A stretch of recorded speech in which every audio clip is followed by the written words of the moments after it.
Welcome to the #1 source for information, news, and opinion on your Columbus Blue Jackets. This is CBJin30, presented by Telhio Credit Union. You can also find the audio version on the CBJ Radio SoundCloud page, Apple Podcasts, TuneIn, Spotify, Google Play Music, or wherever you listen to your favorite podcasts. Now here's your host, Bob McElligott.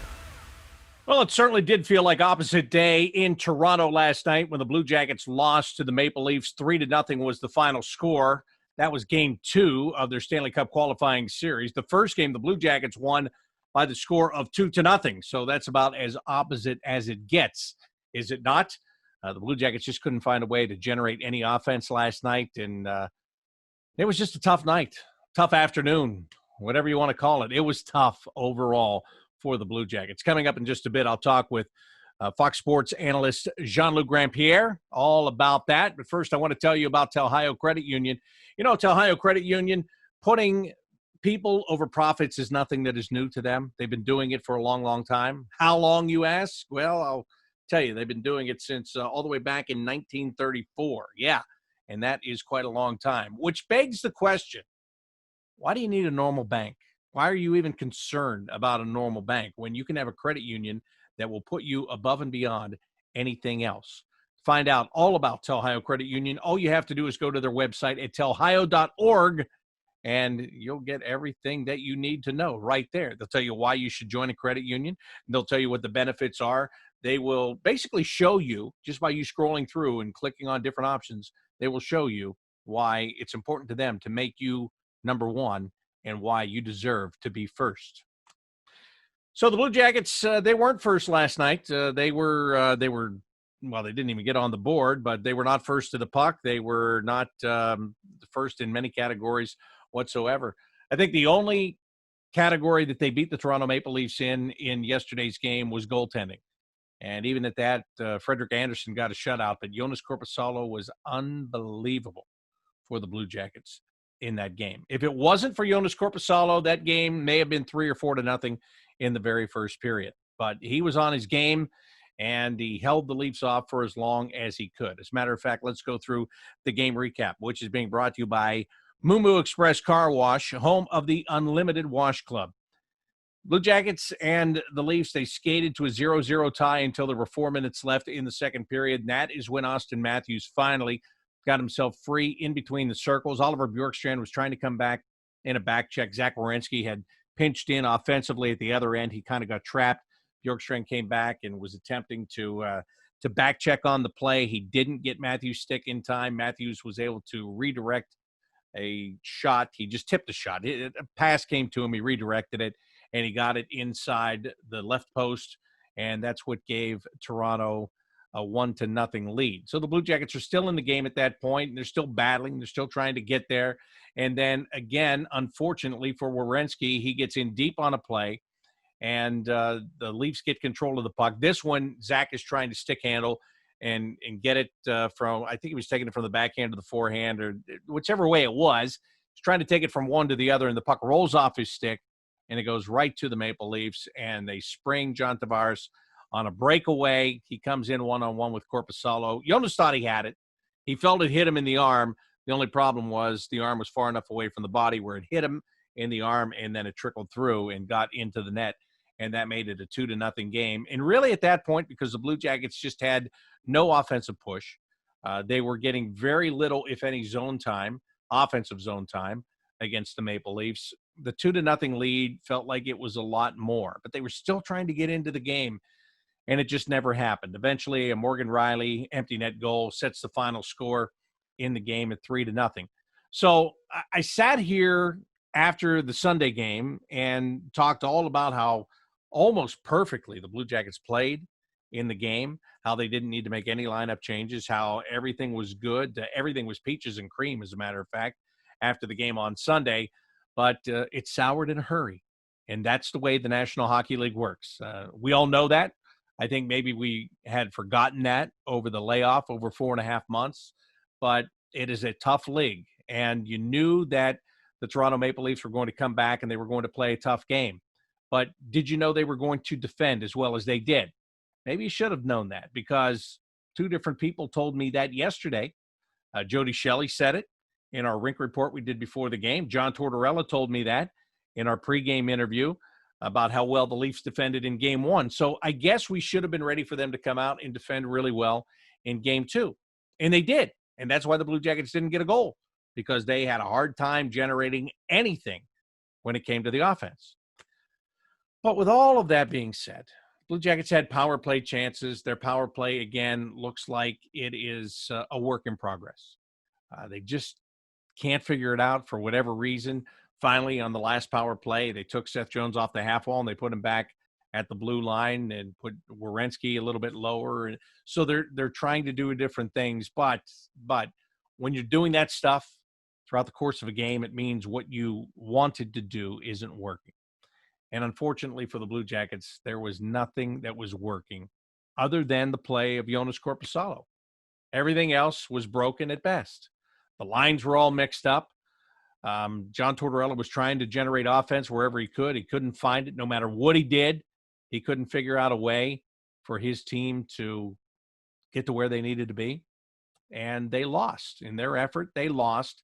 And now they are looking at a best-of-3 series because this one is tied at 1 game apiece. The next team to win 2 out of 3 is going to win the series. They are going to move on to the round of 16 in the Stanley Cup playoffs. And what's going to be an even taller order is the next 2 games are back-to-back, Thursday and Friday. Can somebody take these 2 games in a row? That's not an easy thing to do. But if someone does, if one of these 2 teams gets 2 wins in a row, that means that either a team will have won back-to-back games or a team's on a 3-game winning streak, either way you look at it. But if they can do it, they can move on. The pressure is now on. The pressure is shifted back to the Blue Jackets. They had 0 pressure after Sunday. They didn't deserve a lick of pressure after Sunday because of the way they played. Today, they deserve a lot, and they have a lot. And that's unfortunate, but that's the way it is. Again, this is a very unforgiving league at times. It is not easy just to roll. I mean, last year when the Blue Jackets swept the Tampa Bay Lightning, was it easy?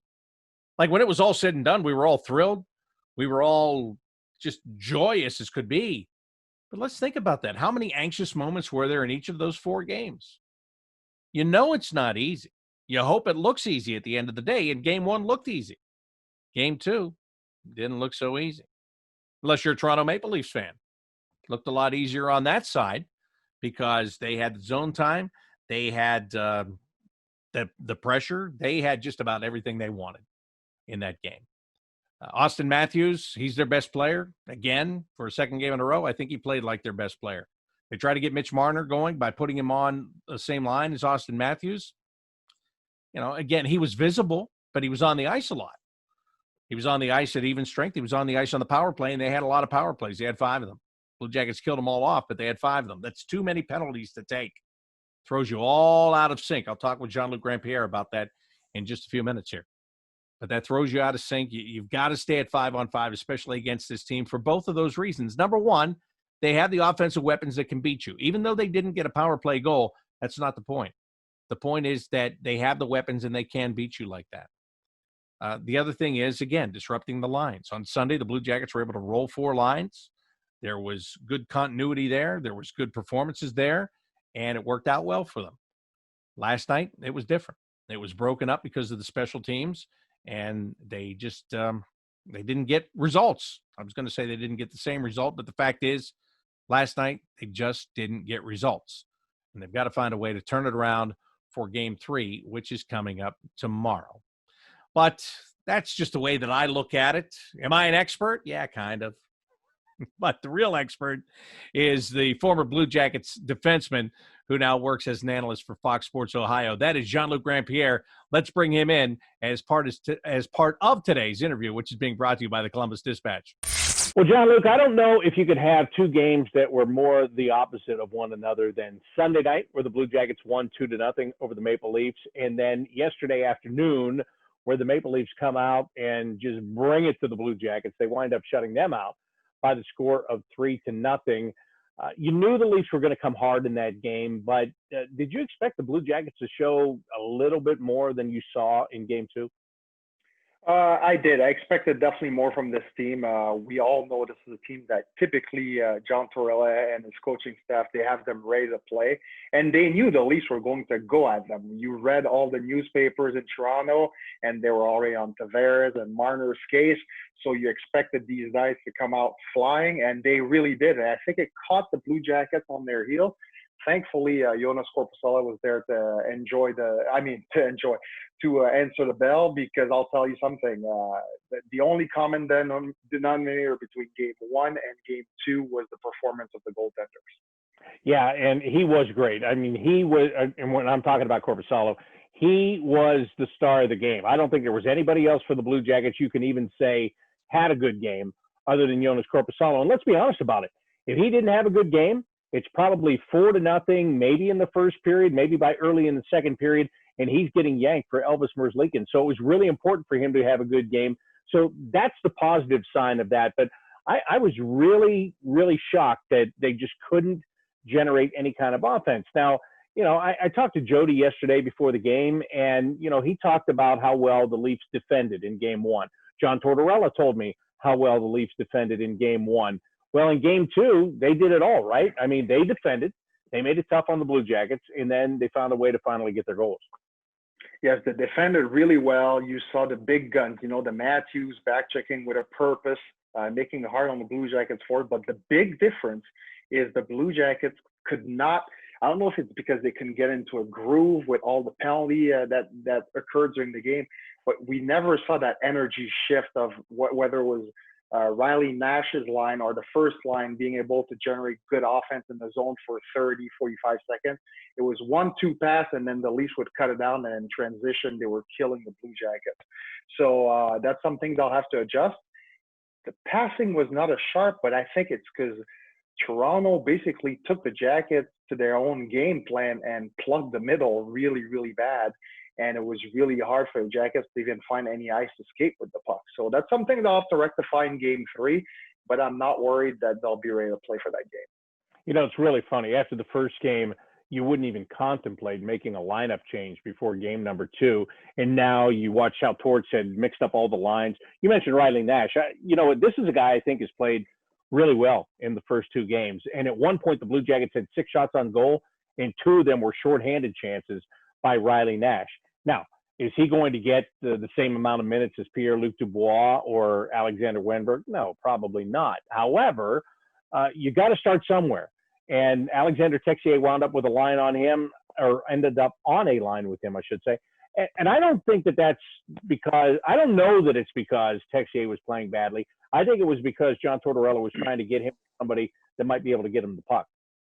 Yes, it was. And I said it on the air after the game. It was no disrespect to Riley Nash, but he was definitely the spark plug offensively for the Blue Jackets. And if the Blue Jackets want to win, you want these guys to contribute, but you can't count on Riley Nash to be your offensive threat in the game.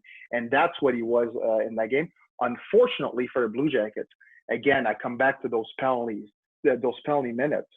It really hurt them because all of a sudden the Nash, Robinson, and Texier line didn't get to go out there and bring that energy that you want to see a fourth line bring, because those guys were sitting on the bench most of the game beside Riley, killing penalties all game. So that really messes up with the flow. Try to distribute the ice time equally toward your forwards, and that's what they did in game 1. I am left to wonder if the penalties were called tighter in game 2, or if there just honestly were more penalties in game 2. A couple of the penalties that I saw the Blue Jackets complain about, when I looked at them on the replay, they look like penalties. There was the one, was it Foligno? Yes, it was Foligno that got the holding call. He reaches around where his arm gets around the waist of the Toronto Maple Leafs player. And when the referee is behind you, and when that's all that he sees, whether you're holding on to him or you're not holding on to them, I think they're going to call that. Boone Jenner was unhappy about the interference call that he got against Kapanen, right? And when I looked at the replay, I thought, yeah, he probably rode him a little bit too long without the puck being on his stick, because there's a grace period there. I think he went beyond that grace period. So, again, I don't know if they were calling it tighter or if the Blue Jackets just weren't getting away with, well, they didn't get away with the stuff maybe they shouldn't have gotten away with. What do you think? Early in the game, the first 5-10 minutes, I was like, wow, the refs are gonna let these guys play. So a couple big hits, and guys leaving their feet. I think that was on Dean Kukan early in the game. I was like, all right, this is gonna be typical old school playoff. They're gonna let them play, and then all of a sudden things tighten up really, really hard. The only penalty in this whole game that you could not argue with was probably the Bemstrom holding in the neutral zone. That was like a penalty 10 years ago, 15 years ago. That was a penalty. But yeah, it seems like after that first 10, 12 minutes of that first period, the refs started getting tighter and they called more and more penalties. And that's something the Blue Jackets do not want to see, is being shorthanded. And let's not kid ourselves. Power plays are nice, but I think the Jackets, to be successful, need to play as many minutes as 5-on-5 with a team like Toronto. Yeah, and that's a good point. Although they were perfect in the penalty kill, but as you were saying earlier, it really disrupts the flow. When they were able to roll their 4 lines on Sunday, they were really good. As soon as they couldn't do that and they had to mix and match and put penalty killers in, that's really what changed the whole flow, isn't it? It does, because you're looking at the ice time for these players, and now all of a sudden you have the Matthews, the Tavares, the Marners on the ice for more and more minutes. And if you look at the amount of talent, I said on the air, Bobby, I was like, sometimes I'm a little anal about math, and I looked, it was $45.9 million of payroll on that power play for Toronto. Things are not going to end up really well for you if you keep these guys on the ice over and over. So for these guys, they got way too much ice time. If you can draw penalties and have Toronto kill some penalties, you're in much better position. Yeah, that's a really good point. To go back to that hit on Dean Kukan early in the game, you played the game. You've talked to the officials on the ice. And after a hit like that, and I've watched this game for a long, long time, I think sometimes hits like that can also make officials go, hey, we can't this is like 3 minutes into the game. We can't let this thing get out of control here. Maybe we've got to watch with a closer eye. And again, I'm not saying that they called anything that shouldn't be a penalty. I'm not saying that. But I think sometimes when you have a hit like that, it does raise the awareness of the officials on the ice. Do you agree? I agree. It raised the awareness, and what it did for Toronto, it gave them a boost early on. Big hit like that, all of a sudden they're like, hey, we're in their kitchen. They may be down to 5 defensemen. A big hit always gives you a boost, and we saw it last season when Josh Anderson was in the lineup for the Blue Jackets. He terrorized the Tampa Bay Lightning defensemen, and that's what you want to see. So that was part of their game plan, and they executed it well. So next game for the Jackets, you have to play with a cool head, but throwing a few hits like that, but you can't hit anyone if you're not generating attack. You have to get the puck out of your zone, pressure on the defenseman. That's what they need to do. Yeah, and that's what I was just going to ask you. Now, you've got, not only do you have a game 3, but let's be honest, you got back-to-back games now. So this is not going to be easy for either team. From your playing days, winning 2 games in a row against the same team is not easy. I remember it when I was in the American League, and we used to go to St. John's, Newfoundland. And you always went there and you played 2 games because they only wanted to send you there one time a year, right? So go in there and get your games. Like every year it would be a split because it was just so hard to beat the same team 2 days in a row. So both of these teams are facing that. But for the Blue Jackets, again, you're on cloud 9 when you leave the game on Sunday. You are lower than dirt when you leave the game last night. Where do they need to be for game 3 tomorrow? How do they quickly rectify what happened to them in last night's game? For me, Bob, it starts in the first 5 minutes. You cannot start the game. Today, I think the shots were 6-0 for Toronto, and they probably had 95% possession time in those first 5 minutes. All of a sudden, the Jackets were on their heels. Yes, Corpy played great, but you just can't start the game like that because all of a sudden, Toronto has set the tone for the rest of the period, and then it can go into period 2. And again, I'm going to come back to Corpy. If he's not making those big saves, the Jackets could have been down 4-5-0 just in that first period. To be honest with you, if he's not making those big saves, and let's just be completely truthful here, if he gives up 3 in the first period, there's a good chance he's gone from that game and Elvis is in the game, not even if it's any offense to him. If those pucks go in, the way that whole momentum was going, I mean, that could have been a real series-changing thing for Jonas Korpisalo personally, let alone the Blue Jackets as a team in goal, right? Yeah, for the Blue Jackets in goal, and I'm not taking anything away from Elvis, but taking a goalie cold that's been sitting on the bench for a game and a half, and now you're putting him against the Marners, the Tavares, and the Nylander. I don't like your chance with a goaltender. I don't care who you are. So, fortunately, again, Korpisalo was solid, but for the Jackets, you cannot lean on your goaltender that much. You need to generate a little bit more and really limit the chances offensively for Toronto. And that starts by playing disciplined hockey. A couple of things for the Blue Jackets. They did get some power plays. They didn't score, obviously, on the power play. What did you think of that? Because I think by the last one, if I'm not mistaken, they switched Zach and Seth back around where Seth was operating from the blue line and Zach was more of the half-wall guy. Now, as we saw in the camp that they had at the Ice House before they left to go to Toronto, they had switched that around, and that's the way it has been. But it seemed like somebody, and I'm guessing it's Paul McLean because he's a special teams guy, somebody said, all right, that's not working. We got to try something else here. Seth made some nice plays from the half wall, as far as feeding the puck through the middle. I think the Blue Jackets were a little too cute on the power play. And by too cute, I mean, you look at Toronto, you look at Carolina, some of these teams, they like to move the puck around and they make you dizzy and then finally somebody's open. And sometimes tonight, I felt like that's what the Jackets were trying to do. I'd like to just get back to basic power play where you go side to side, one-timer.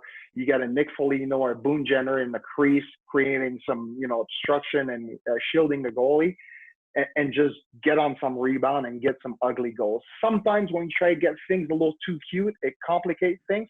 For the Jackets, especially last night, they need to generate more shots, and the power play didn't generate that much as far as shots on net. Why are they like that, Jean-Luc? Is it just a factor? Look, this is no offense to them.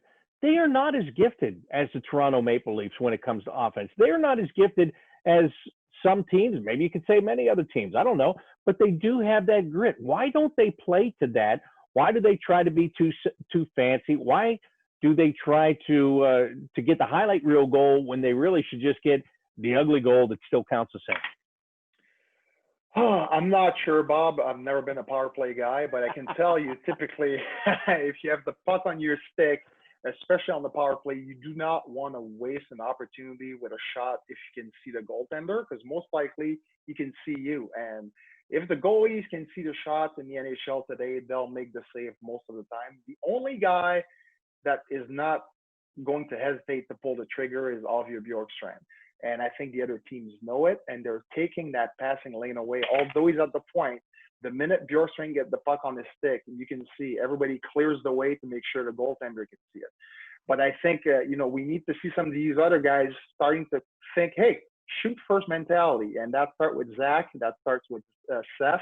All these guys, let's just pound the puck to the net and get some ugly goals. If you were to guess, and that's all you'll be able to do because you're not there, you're not talking to anybody, you don't know, but you're a very smart guy. That's why you're an analyst. But if you were to guess, what would you guess about the lineup for Game 3? Does John Tortorella tweak it?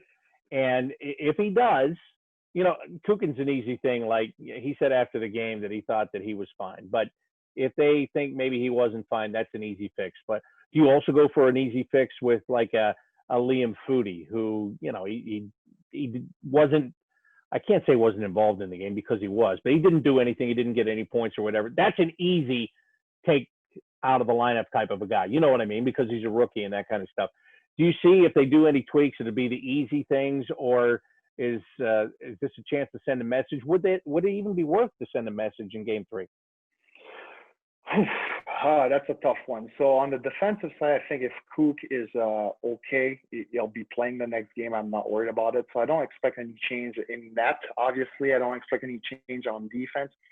With the forward group, it's really hard because, again, you look at Liam Foudy and he played 12 minutes and 35 seconds, yet he was not jumping off the screen. But with all those penalties, as a player, it's really hard to get any kind of groove. And, in Game 1, we saw Foudy flying with the puck, skating with the puck. We saw Eric Robinson skating with the puck and doing good things. But today they never really got the chance to, because they'd be sitting on the bench for 6 minutes, and then now they got to go for 30 seconds, and then there's another penalty. So I don't know. I wouldn't be surprised if there was some change, but okay, being the smart analyst that I am, I do not think there'll be any lineup change, but the lines will look different. There's no doubt about it. Yeah, and that's very, very fair. I agree with you, and everything that you said. You're right. It's hard to hold guys accountable when they're not getting a chance to play their game. And the John Tortorella post game is usually a little bit different from the John Tortorella the next day when it gets to it. But again, this is a short series, so it's not like a 7-game series. It's certainly not like the regular season, where if you get off to a slow start or if you have a bad loss, I mean, in this series, you pretty much have to react right away, don't you? Well, now you do, because it's a best of 3, and you could be out or move on in the next 3 days, right? It's that quick. So back-to-back playoff or postseason games is going to be something that I've never seen before, personally. So it's going to be fun to cover, but I'll tell you, there's not going to be much time to dwell or to celebrate after that next game on Thursday night. Come on, you never played any back-to-backs in the American Hockey League? I'm sure you did. Well, that was different. Like you're talking about in St. John's, when we used to go to St. John's back in the days, you typically lose game 1. You want to make sure you win the second game, because it's going to be quite the night, and then you get on that flight the next morning with no sleep typically. So yeah, game 2 usually is really important. But yeah, hey, they're in the bubble now, so we don't have to worry about that stuff. That's true. But if you were able to get that win in game 1 of that weekend set, oh boy, you were golden. Right? You were golden, for sure, for sure. Right. If you lost the second game, you'd still hear it in the morning on the flight, and that's not when you wanted to hear anything. I've been there. I know what you mean. Jean-Luc, thank you so much. I really appreciate it. You're welcome. That is former Blue Jackets defenseman and current Fox Sports Ohio analyst Jean-Luc Grand-Pierre, gracious enough to join me on today's show and talk about the Blue Jackets and their loss last night to the Toronto Maple Leafs. Right now, let's take a look at some of the playoff leaders, and we'll go beyond the Blue Jackets Maple Leaf series here today and go with the overall NHL playoff leaders. The leaders being brought to you by Franklin University. Franklin makes it possible. And the overall points leaders in the National Hockey League coming into play today, because there are plenty of games left today. Connor McDavid of the Edmonton Oilers leads the NHL in points. He's got 6 so far this postseason. He is tied with his teammate Ryan Nugent-Hopkins. What does that tell you about the way that those guys have been playing so far? Connor McDavid also leads the league in goals in the postseason in the early going here. He's got 4. Andrei Svechnikov of the Carolina Hurricanes has 3, and they all came in the second game of their series against the New York Rangers yesterday. Now, that series is going with a back-to-back today, so Carolina has the chance to sweep the Rangers right out of the playoffs, which is really ironic because during the regular season, the Carolina Hurricanes didn't beat the Rangers at all. The Rangers took all 4 games of the season series, but now we're in the postseason, and the script has definitely flipped on the New York Rangers. The assist leader in the league is Ryan Nugent-Hopkins. He's got 5 points. I told you he has 6 total. 5 of the 6 have come through assists. This should be no surprise either. Sebastian Aho is second of the Carolina Hurricanes. Again, he is a table setter. Svechnikov's got all those goals. Sebastian Aho is dishing them out and setting them up. So he is the leader. He's not the leader. He is second in the league in assists. In assists. I got all choked up over that for some reason. But that's the lowdown there. And those are your leaders. Those are your offensive leaders in the Stanley Cup qualifiers to date. And again, they're brought to you by Franklin University. So for the Blue Jackets, it's about going back to the drawing board. It'll be interesting to see what John Tortorella does with his lines. There's no doubt the lines are going to be different. They were different during the game last night. I think he will definitely change the personnel arrangement. I don't know if he'll change the personnel. As Jean-Luc said, there's some easy changes that can be made there. Will they make them or will they not? That's what we're going to have to wait and find out from, if there's the practice and get the lines. And, again, we're not there. We're not on the scene as normal. So I, like you, are going to have to wait and figure this out. But that'll be interesting. It won't be a surprise to me if he makes some changes or if he even makes one change. Again, I just want to see if the change is an easy one, if there is one, if it's an easy one, or if it's a send a message kind of thing. But we'll wait to find that out. He's not going to make a change in goal, that's for sure. Jonas Korpisalo has locked that job down right now from the way that he is playing. So that's the good news. It really is good news. Come on, let's think about it. Every year, the Blue Jackets have been in the playoffs here, and this is the fourth in a row.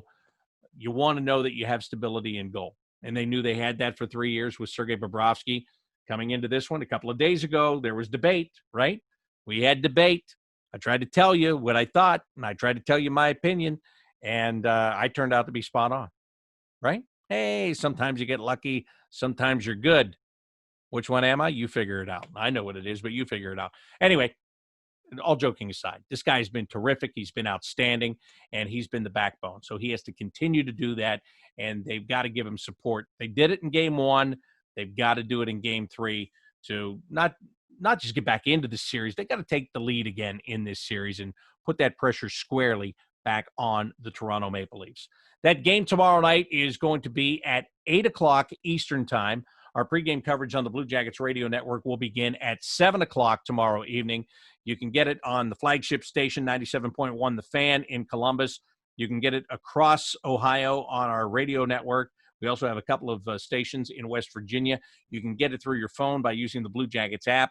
You can get it online at bluejackets.com. Just a myriad of ways for you to bring me into your life as I describe the action of the Blue Jackets and the Toronto Maple Leafs in Game 3 of their Stanley Cup qualifying series tomorrow night. Again, the face-off is set for 8 o'clock. Pregame coverage will begin at 7 o'clock. I'd like to thank Jean-Luc Grand-Pierre once again for being with me today, and thanks to you, as always, for being here for CBJin30, presented by Telhio Credit Union. Until tomorrow, I'm Bob McElligott saying so long.